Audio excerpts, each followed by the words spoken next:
увеличение есть регистрации брака и уменьшение развода. Вот, целевые показатели мы выполняем.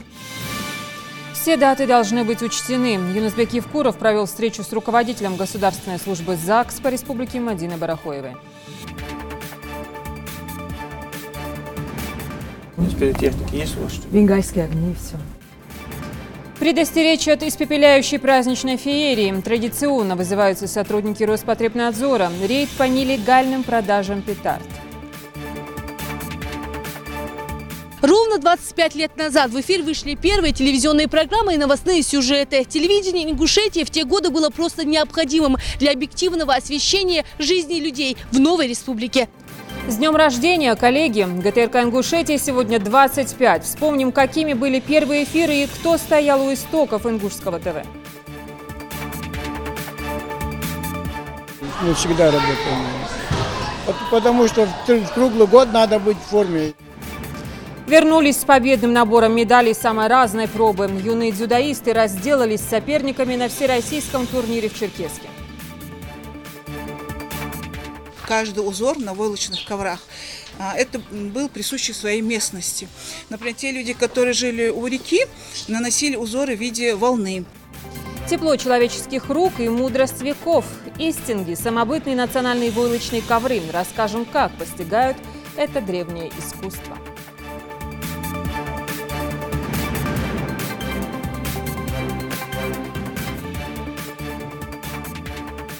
Это новости 24. Добрый вечер. В рамках культурного обмена между Россией и Катаром в 2018 году Ингушетия примет участие в Днях культуры России в Катаре. Детали предстоящей поездки глава Ингушетии сегодня обсудил с ответственными лицами. Глава региона поручил Министерству культуры республики подготовить выставочную экспозицию и программу, которая наиболее полно отразит национальный быт, традиции, народные ремесла, танцы и песни ингушского народа. Министерству экономического развития региона дано поручение подготовить инвестиционный портфель. Напомним, что в ноябре в рамках деловой площадки Санкт-Петербургского международного культурного форума между Россией и Катаром было подписано соглашение о проведении в 2018 году перекрестного года культуры. Поэтому с Минкультурой России все эти вопросы обсудить, заявки подать, когда, чего, как. И именно в тот период, когда наша делегация будет там в Катаре, надо максимальное участие уже наших артистов в том числе. Ну и посмотреть там программу, как, что мы делаем и какие коллективы с собой вывозим. Это одна тема. Второй вопрос, именно там же представление инвестиционного портфеля. Надо проработать красивые, хорошие проекты, чтобы они соответствовали международным стандартам. И посмотрев на это, чтобы люди, там, инвесторы планировали для себя. А для того, чтобы это сделать красиво, хорошо, рабочим проектом, надо понимать, в чем нуждается Катар. Что у них там импорта и что у них экспорта. Где у них основные проблемы. Ценовая политика. Кучу вопросов надо обсудить. Чтобы там уже заинтересовать, там, уже понимать, чем мы едем и кого везем туда. Ну и список тех товарищей, которые там представят свои проекты, свои возможности в том числе. Юнусбек Евкуров провел встречу с руководителем государственной службы ЗАГС Республики Мадиной Барахоевой. В ее лице он поздравил работников с профессиональным юбилеем – 100-летием со дня образования службы. Руководитель региона отметил, что их труд связан с самыми значимыми событиями в биографии человека – рождением ребенка, свадьбой, юбилеями. Мадина Барахоева поблагодарила главу Ингушетии за оказанное внимание и теплые слова. Касаясь работы ЗАГСа, Юнусбек Евкуров поручил Мадине Барахоевой провести анализ основных причин разводов. Кроме того, глава региона обратил внимание на ситуацию, когда молодожены регистрируют свой брак только после рождения ребенка. В общем, за текущий период 11 месяцев этого года у нас зарегистрировано 7479 рождений, смерть 1457, заключение брака 1820. Так, вот мне важно знать по сравнению с прошлым годом, что у нас. По сравнению с прошлым годом у нас на 200 браков идет больше, а расторжений у нас на 50 меньше. Увеличение есть регистрации брака и уменьшение развода. Вот, целевые показатели мы выполняем, потому что у нас 13 тысяч нужно зарегистрировать только к концу года. У нас уже 12 631 актов зарегистрировано. За декабрь у нас сведения будут только в конце месяца. Я думаю, что мы даже перевыполним этот план. У нас не регистрируют или не берут справку о смерти. Я просил бы вас, во-первых, оценку деятельности территориальных ваших отделов. Ну, максимум месяц, в течение месяца справка о смерти родственники должны получить, и человек должен быть со всех там этих снять должен. Потому что мы создаем здесь коррупционную схему, когда после смерти еще продолжают получать какие-то пособия и так далее. Мы это уже об этом говорили, там, посмотрите. Второе, рождение ребенка. У нас обычно при рождении ребенка только идут регистрируют брак, в том большинстве. Здесь я просил вас тоже свадьба. И свадьба, и похороны – это известная тема, все знают. Здесь и глава села, и ваши подчиненные на территории должны жестко это все отслеживать. И раз в месяц вы должны заслушивать. И по расторжению брака. У нас 342 случая, вот здесь написано. Я не видел ни одной передачи, просил вас делать такую передачу. А мы уже готовы. Вместе с общественными организациями нашими, кто этим занимается. Потому что матери Ингушетии. Там молодежный парламент, молодежное правительство. Посмотрите, что религиозные деятельности. И не надо, не выделяя фамилии, там, а просто там причины разводов. То есть в чем причина разводов?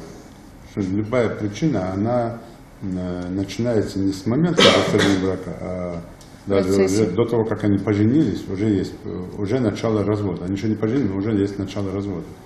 Поэтому здесь надо очень серьезно посмотреть.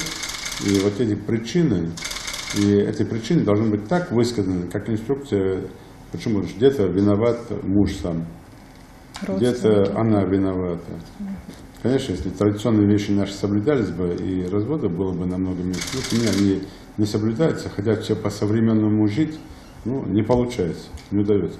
Поэтому здесь я тоже просил бы по разводам отдельно сделать вот какую-то там передачу и об этом говорить. В чем причина? Сегодня и Федеральная служба органов безопасности отмечает свое 100-летие. С профессиональным праздником сотрудников поздравил глава Ингушетии. Цитата. «В этот день мы отдаем дань уважения тем, кто стоит на страже порядка, защищая граждан страны и в целом суверенитет государства. Эти люди никогда не прячутся за спинами других. На протяжении уже целого века сотрудники ФСБ самоотверженно становятся на защиту своей страны и с честью выполняют свой долг. Мир, стабильность и спокойствие в республике, которых мы добились за последние годы, это в первую очередь заслуга ФСБ. Поздравляю директора ФСБ России Александра Бортникова и в его лице весь состав, а также ветеранов с юбилеем.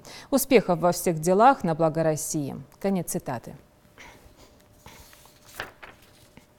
Сотрудники Роспотребнадзора провели предпраздничный традиционный рейд по выявлению некачественной пиротехники. Прошлись по торговым точкам Назрани. Напомню, продажа петард возможна, но при соблюдении определенных условий и при наличии документации. Что касается игрушек и сладостей, эти новогодние атрибуты также подвергнутся тщательному анализу в лаборатории. Репортаж Заримы Ивлоевой. Ракетницы, бенгальские огни и петарды. Чтобы Новый год не начался с ЧС или больничной койки, любителям больших огней необходимо знать, как выбрать качественную пиротехнику и какие правила безопасности нужно соблюдать. Предпраздничные рейды по выявлению некачественной пиротехники в регионе проводятся каждый год. Сотрудникам Роспотребнадзора в помощь приходят представители городской администрации и МЧС. Есть у вас в магазине реализации пиротехнических изделий? Нету. А что вы Не продаете продаем. из пиротехники? Есть у вас что-то? Бенгальские огни, все. Кроме бенгальских огней, из горящего и взрывающегося в первом магазине специалисты ничего не нашли. Согласно закону, детям до 16 лет продавать нельзя даже их, потому покупатель должен предъявить паспорт. Инспектор разъясняет правила продажи, и комиссия направляется к следующей точке. В этом магазине реализуют комнатные растения. Но к Новому году владельцы, по всей видимости, решили переквалифицироваться. А вот соответствующей документацией обзавестись не успели. Зато прилавки пестрят изобилием взрывчатки. девчаток. Хозяйки магазина на месте не оказалось. Ее по телефону пригласили в управление Роспотребнадзора.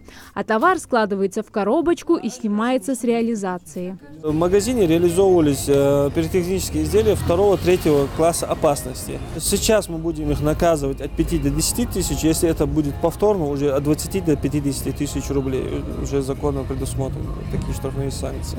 Покупать пиротехнику лучше в специализированных магазинах, которые торгуют ей круглый год. Но в Назране таких можно пересчитать по пальцам одной руки. К примеру, в этом магазине по улице Чеченской все требования соблюдаются. Инструкция на товарах на русском языке, необходимая документация есть. Также комиссия проверяет наличие средств пожаротушения. Огнетушитель нашелся, но есть замечания по отсутствию пожарной сигнализации. Параллельно представители Роспотребнадзора проводят рейд по новогодним подаркам. Здесь под внимание чаще попадает срок годности товаров. У некоторых подарков есть развесные конфеты. Вот. На этих этикетках не указана дата изготовления, поэтому коробка, где хранятся вот эти вот развесные конфеты, от этой коробки нужно сохранять этикетку, где указана эта дата, до того времени, пока все подарки не будут проданы. На пробу забирают даже елочные и мягкие игрушки. В химической лаборатории специалисты выявят, несут ли опасность атрибуты новогоднего торжества. Суть чего, даже предварительно даже, если идет отклонение анализа, сразу сообщаем Роспотребнадзор, потому что мы находимся в их подчинении. А в случае необходимости Роспотребнадзор снимет с реализации все, что вредит здоровью детей. Также мы смотрели наличие сертификатов на новогодние игрушки и новогодние костюмы. Сертификаты нам никто не предоставил. Обязательно должна быть товаросопроводительная документация на указанную продукцию, подтверждающую ее качество и безопасность. Это тоже очень важный момент. На этом рейд не заканчивается. По указанным нарушениям представители Роспотребнадзора составят административные материалы. Нарушителей ждут штрафы. Зарема Ивлоева, Рахман Цуров, Новости 24. В адрес наших ребят часто приходят благодарственные письма из военных частей, где у них проходила служба. Один из них – младший сержант Акрамат Кадзуев. Письмо пришло на имя главы региона из Федеральной службы войск Национальной гвардии. Акрамат уже вернулся домой. Он проходил службу во 2-й патрульной роте войсковой части 5561 в Татарстане. За время прохождения службы проявил себя только с положительной стороны. Зарекомендовал себя как ответственный, дисциплинированный, исполнительный военнослужащий. Выражаем глубокую признательность за то, что в рядах войск Национальной гвардии России проходят службу столь достойные сыновья ингушского народа, отмечает в письме командир части подполковник Давид Харебов. Письмо младшему сержанту Кадзуеву вручили сотрудники районной и сельской администрации. Акрамат еще и перспективный спортсмен. Он является мастером спорта по кикбоксингу.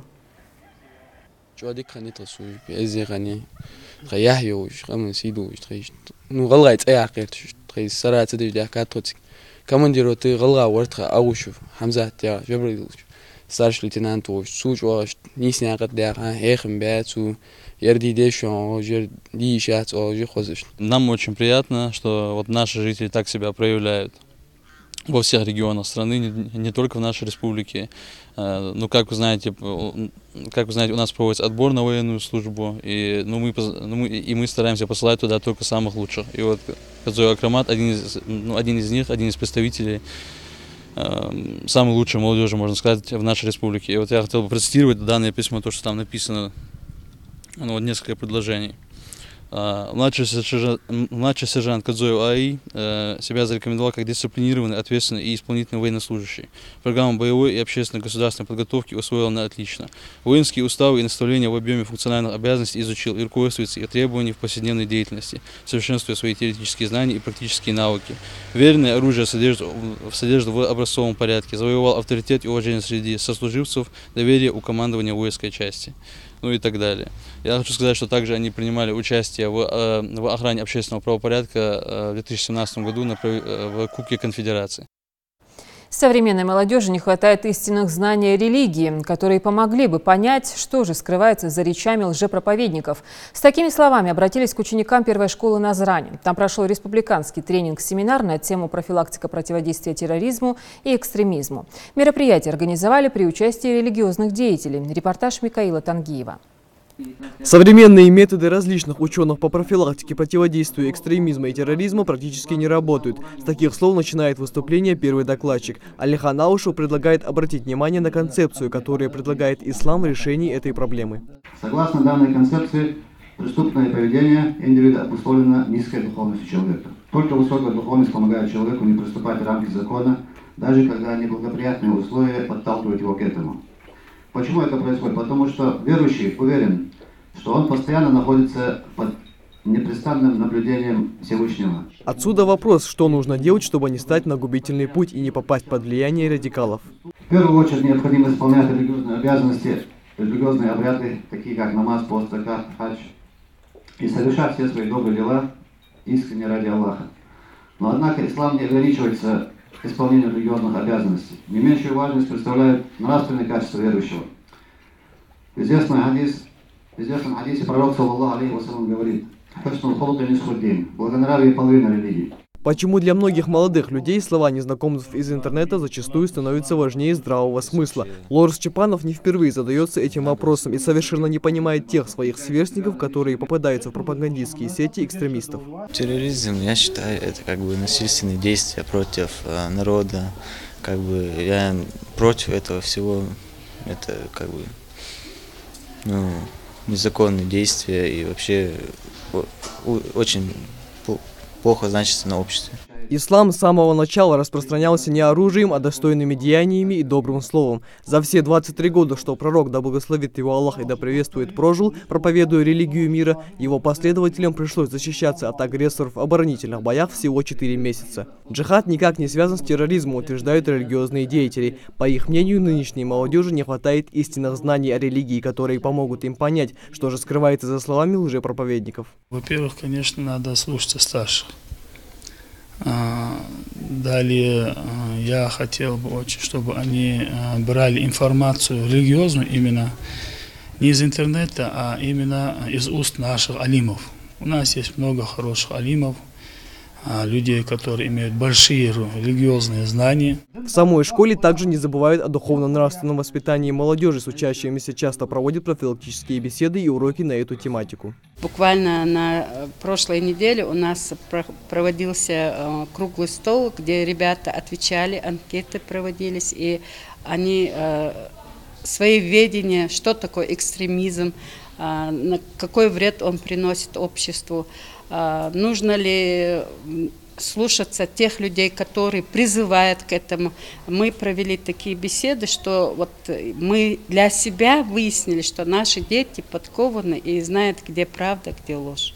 Собравшиеся полагают, молодежь в силу еще не сформировавшегося мировоззрения и максимализма, присущего возрасту, наиболее уязвима и привлекательна для идеологов радикальных течений. И, конечно, именно молодые люди, самые активные пользователи интернета, лучшего оружия в руках вербовщиков. Сегодня много молодых людей выезжают за пределы республики для получения ценного опыта в религии. И вот тут, отмечают участники семинара, очень важно, чтобы на этом этапе они получили истинные знания. В связи с тем, что наша молодежь, она выезжает в разные регионы России для продолжения обучения, и очень важно, чтобы каждый обучающийся, который у нас учится, понимал, что он должен относиться терпимо к другим религиям, другим нациям, должен уважительно относиться к ним и никак не должен проявлять какие-то крайние меры, и в рамках законодательства обучаться и жить в данном месте, где он находится. Общественность республики едина в этом порыве и призывает молодежь не поддаваться разрушительным соблазнам экстремизма. Михаил Тангиев, Хаваш Гойгов, Новости 24. Наши коллеги с государственной телерадиокомпании отмечают сегодня свой профессиональный юбилей. Ровно четверть века прошло со дня первого эфира. Журналисты, энтузиасты при минимуме технического телевизионного оборудования, при отсутствии транспорта и комфортного помещения умудрялись сделать, как нам сейчас кажется, невозможное. Они выдавали оперативную информацию, снимали программы на злобу дня, рассказывали о быте простых граждан. О том, как это было, расскажет Ирина Цичуева. Ровно 25 лет назад в эфир вышли первые телевизионные программы и новостные сюжеты. Телевидение Ингушетии в те годы было просто необходимым для объективного освещения жизни людей в новой республике. 20 декабря 1992 года в 18:30 по московскому времени состоялся первый эфир государственной телерадиокомпании «Ингушетия». У зрителя тогда появилась возможность, сидя дома у телевизора, каждый день узнавать о жизни родной республики. Только люди, которые создавали телевидение, знают, с какими трудностями они сталкивались и в каких тяжелейших условиях приходилось работать. Да и времена были не из легких. Первый год становления Ингушетии. Была гордость за свою республику, было желание быть впереди вместе со всеми, было желание как можно быстрее донести эту новость, потому что ведь республика возродилась, и вместе с ней ежедневно были какие-то очень поступали интересные новости. Первым директором ингушского телевидения был назначен Башир Чакеев, профессиональный журналист, общественный деятель, выпускник журфака МГУ. Для организации телевидения ему предоставили подвальное помещение Назрановского районного суда. Тогда Баширом Чакеевым, первым директором ингушского телевидения и радио, энтузиастом своего дела, и была проделана огромная работа по созданию ГТРК. В принципе, гостелерадиокомпании, они к тому времени существовали во всех субъектах Российской Федерации, и во вновь созданном субъекте республики, тогда еще Ингушская республика, конечно, свое телевидение нужно было, и оно начало создаваться, и буквально за считанные месяцы телевидение было сформировано, собрано оборудование. Правда, с миру по нитке были собраны журналисты, которые могли бы работать на телевидении. Отсутствие элементарных условий, оборудования и техники не помешало сотрудникам, энтузиастам, первопроходцам, которые не преследовали цели прославиться. Людьми двигало желание творить на благо родной Ингушетии. Коллеги из Астрахани, Ростова-на-Дону и Ставрополя, которые имели опыт в сфере журналистики, прислали технику и помогли ее установить. Длинный автобус этот стоит, и там же сидят, монтируют, что-то делает. Но в основном это, конечно, были прямые эфиры. Для монтажей, для всего этого условий как таковых не было. В основном выходили прямые эфиры, новости, естественно, в прямом эфире. Кроме этого, живые разговоры, приглашали людей. Специалисты в области журналистики в те годы в республике были единицы. В разные периоды компанию возглавляли Ратмир Лянов, Тамара Мальсакова, Султан Шадиев, Куреш Агасиев, Сулумбек Катиев и Магомед Барахоев. Каждому из руководителей пришлось столкнуться с немалыми сложностями, но именно они закалили профессионализм телевизионщиков. Мне даже неудобно говорить, насколько это было трудно. Представьте себе, нет транспорта. Что такое сегодня информация? Если нет транспорта, насколько она будет актуальной, если мы ее не своевременно подготовим и дадим телезрителю, да? Ходили пешком. Значит, если это по Назрани и где-то близлежащие, да, там села, Гамузеево, Альтеево и так далее, пешком. Нет, то кто-то подберет по дороге. Представляете? А я вот вслед все время им говорила: берегите камеру, кофра у нас нет, вдруг еще разобьете, и что тогда делать, да, вот такое вот. Я пришел на телевидение в 1996 году. Ну, уже к тому времени, конечно, телевидение состоялось, уже были действительно подготовленные кадры, уже были программы, была сетка вещания, в принципе, телевидение стабильно работало. Ну, как всегда, конечно, нужно было делать еще лучше, еще больше. И передо мной, конечно, были поставлены задачи вывести телевидение там на некий новый уровень деятельности. И в то время мы задумали и воплотили очень много новых программ. Время шло, и условия телевидения тоже менялись. В 1999 году ГТРК Ингушетия справила новоселье уже на своем постоянном месте, в специально построенном аппаратно-студийном комплексе. Сегодня журналисты ГТРК Ингушетии обрели возможность работать в современных условиях. В конце прошлого года получили новое оборудование, и уже с этого года тот продукт телевизионный мы делаем на новом оборудовании.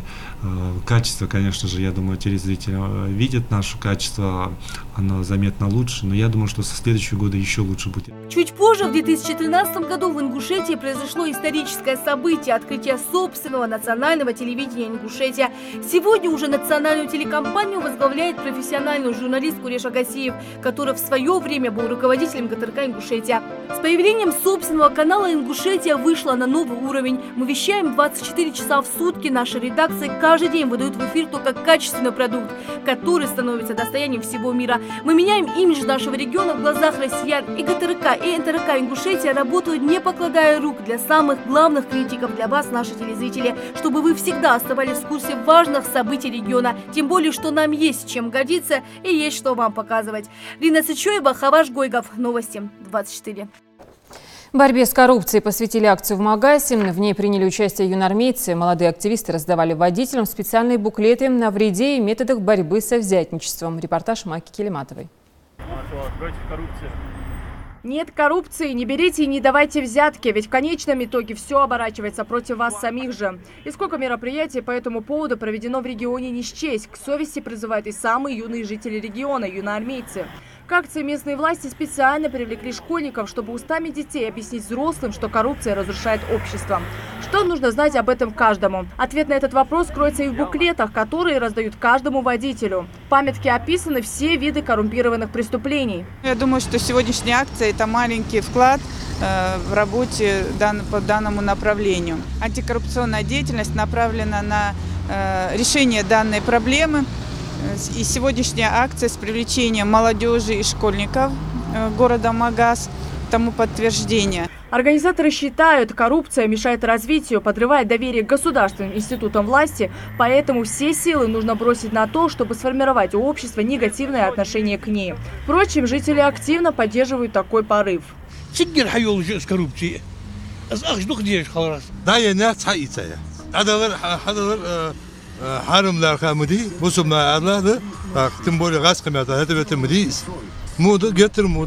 Борьба с коррупцией в нашем обществе по-прежнему остается актуальной темой и является важнейшей политической задачей. За последние годы принято много законодательных актов и ужесточены наказания за это преступление. Хотя все они, конечно, не сравнятся, к примеру, с законами царской России, когда наказанием становилась смертная казнь. Сегодня власти прибегают к менее радикальным мерам – тюремному наказанию или серьезному штрафу, а именно до 15 лет лишения свободы за получение или штраф до 4 миллионов за дачу взятки. Но стоит ли оно того? Вот в чем вопрос. Мака Келиматова, Сурхо Кусиев, Новости 24. Сегодня в Магасе глава Ингушетии Юнусбек Евкуров посетил зал бокса, который в скором времени начнет функционировать. По словам президента Федерации профессионального бокса Хусейна Бузуртанова, материально-техническое оснащение нового помещения отвечает самым современным стандартам качества и идеально подходит для проведения тренировочного процесса. Глава субъекта отметил, что первый клуб профессионального бокса под руководством олимпийского чемпиона по боксу Рахима Чехкиева должен открыться до конца этого года. По его мнению, необходимо вернуть позиции ингушского бокса, поэтому особое внимание следует уделить молодым спортсменам на качество учебно-тренировочного процесса, на объем соревновательной практики.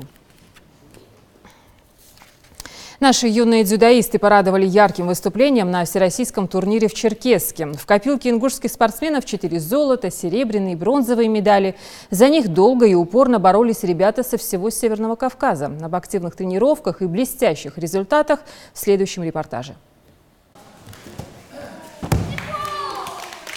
Еще совсем недавно эти ребята вернулись на родину с очередных соревнований. Став чемпионами, казалось бы, можно расслабиться и позволить себе заслуженный отдых. Но это не про воспитанников спортивной школы в Назрани. Аслан Камурзоев понимает, что когда дела идут в гору, нужно трудиться еще больше. На турнире по дзюдо, который проходил в Черкесске, спортсмен завоевал золото. Я стараюсь развить свою борьбу в партере, потому что в последнее время очень многие усвоили партер и борются в партере.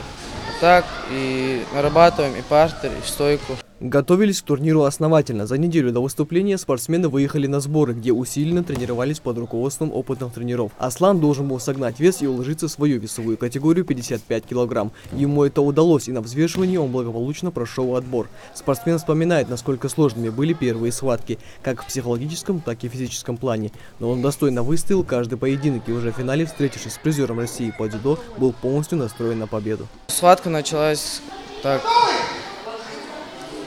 активно. Он атаковал, я атаковал, и мы перешли в добавленное время Golden Score. И я его бросил на лазаре, тем самым выиграл схватку. Бросок – это основной элемент дзюдо. Чтобы одолеть соперника, нужно иметь достаточную силу, взрывную реакцию и грамотную комбинацию движений.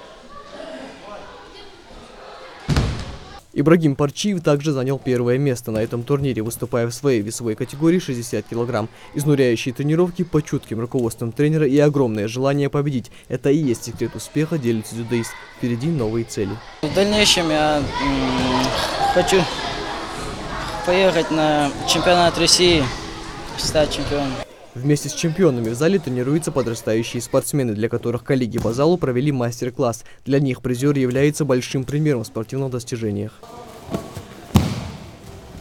Победа на турнире во многом и заслуга тренера, который воспитывает чемпионов для Ингушетии более 17 лет. Он всегда следит за тем, чтобы его подопечные серьезно подходили к занятиям в зале. У нас нагрузки хорошие, ребята работают постоянно в одном режиме, так что там нету, чтобы там больше, меньше, мы всегда работаем. Потому что в круглый год надо быть в форме. Скажем так, мы всегда хотим большего, но не всегда получается. Тем не менее, ребята у нас хорошо борются. В принципе, мы довольны, как тренера. Михаил Тангиев, Рамзан Зурабов, Новости 24. Песни, танцы и живая музыка. В Республиканском детском реабилитационном центре прошел благотворительный концерт. Детей с ограниченными возможностями здоровья порадовали насыщенной программой. Воспитанники Центра дополнительного образования «Зажги свою звезду» под руководством народного артиста Ингушетии Артура Хулагова. Как сказалось позитивное настроение на самочувствии маленьких пациентов, расскажет Мадина Пугоева. Застенчивые и спокойные в будни и совершенно неузнаваемые на таких мероприятиях дети с ограниченными возможностями здоровья столь неожиданному подарку со стороны благотворителей рады безмерно. Даже самый скромный ребенок под бурные овации родителей и педагогов так и рвется на импровизированный танцпол. Развлекают детей персонажи детских сказок «Красная шапочка», «Буратино» и «Баба-Яга». Яркие костюмы артистов, заводная музыка и безграничное воображение маленьких воспитанников реабилитационного центра рисуют глазами детей настоящую сказку. Смотрите, моего вам не отдам, лучше не просите.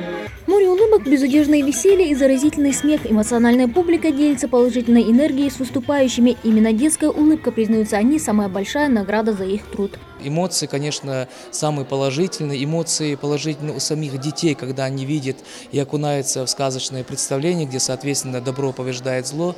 И, видимо, поэтому мотивация самих представлений дает им четкое понимание, что нужно стремиться к добру и что зло, оно как бы совершенно такое мимолетное, так скажем, проявление. Сабине Махановой недавно исполнилось 8 к инвалидной коляске. Девочка уже привыкла. Нетрудно представить, как приятно ей оказаться в кругу друзей. И совсем несложно догадаться, какое счастье для Сабины танцевать.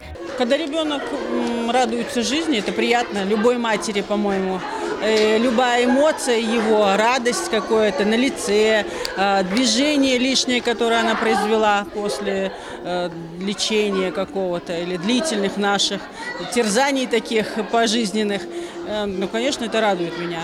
На таких мероприятиях ребята заводят новые знакомства, танцуют, поют и ощущают вкус по-настоящему счастливого и беззаботного детства. Ради их неподдельных эмоций для организаторов благотворительные концерты стали доброй традицией. Мы не разделяем этих детей на какие-то категории, да, что физически ограничены или как-то. Сегодня дети для нас немножко, так скажем, заболевшие, да, к сожалению. И сегодня в нашем социуме общества, да, мы должны абсолютно не разделять детей, взрослых на какие-то категории. Поэтому сегодня мы объединились во имя добра. Если дети рады, их родители довольны вдвойне. Организаторы сумели подарить частичку счастья маленьким пациентам, вдохновив их тем самым не опускать руки и продолжать бороться со своим недугом. Впрочем, самое приятное еще впереди. Очень скоро Дедушка Мороз и Снегурочка подарят детям долгожданные сладкие подарки.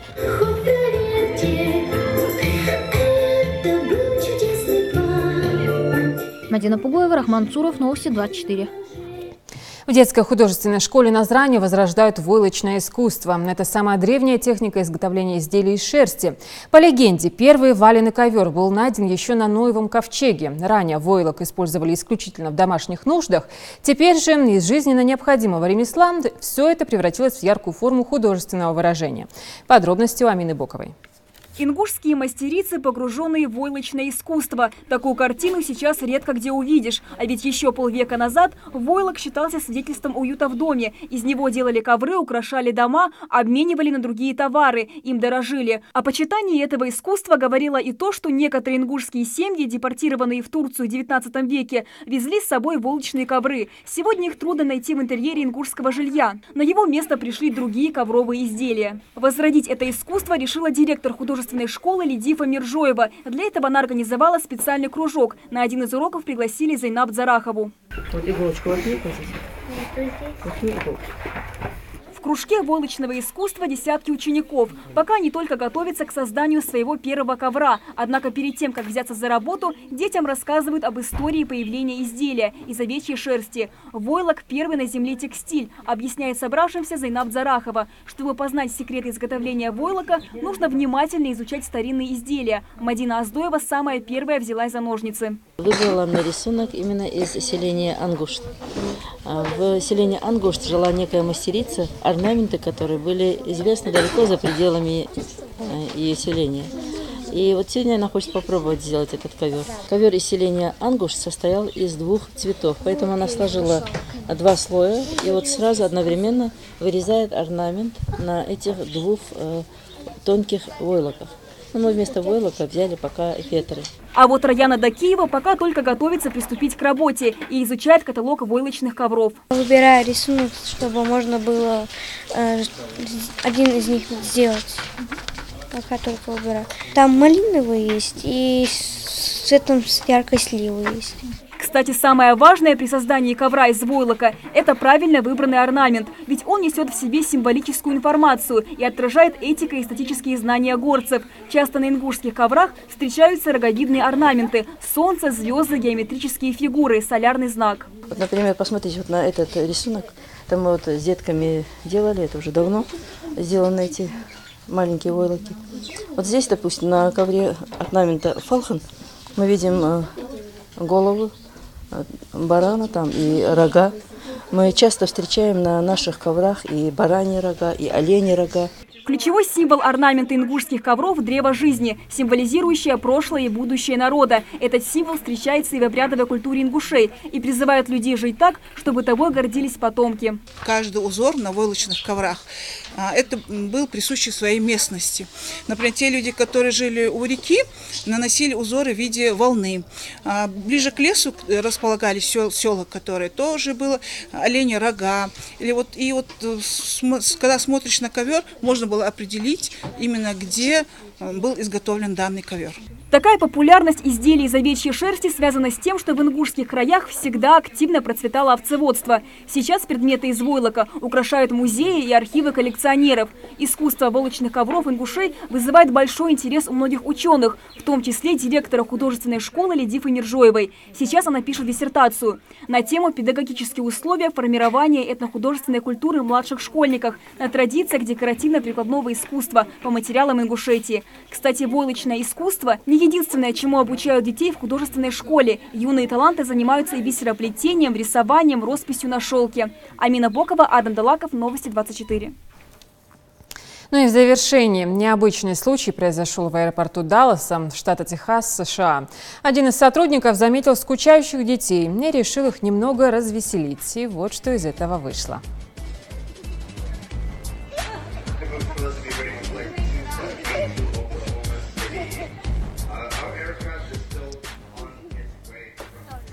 Следите за новостями на канале Ингушетии. До встречи в эфире.